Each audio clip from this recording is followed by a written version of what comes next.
Hey, and welcome to this tutorial. The next tool we're going to cover is Maya's Slide Edge tool. Let's just go ahead and select this edge, and you can use this tool by going to Mesh Tools, Slide Edge tool. Just open up the menu. There are two modes, relative and absolute.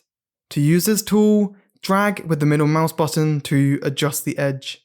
In relative mode, the edge is going to adjust depending on the topology around it. See how it's going from being straight down here to being bent as we move it more towards a curved end. In absolute mode, this isn't the case, and the edge maintains its current shape. We can hold Ctrl to move the edge outside of the mesh like so, or we can hold Shift to move it along another axis.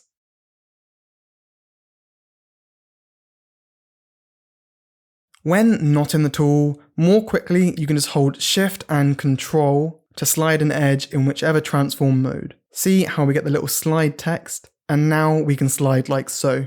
Sliding edges can be super handy when modeling, and I think remembering the shortcut Shift and Ctrl is the best way to access this Maya tool. Be sure to join the Discord server to chat with a great community of fellow modelers, and check out my Gumroad for access to the members only chat and a whole bunch of assets and tools. Well, thanks for watching. I hope you found this tutorial helpful. If you did, hit those like and subscribe buttons, come chat with me on the Discord, and I'll see you in the next video.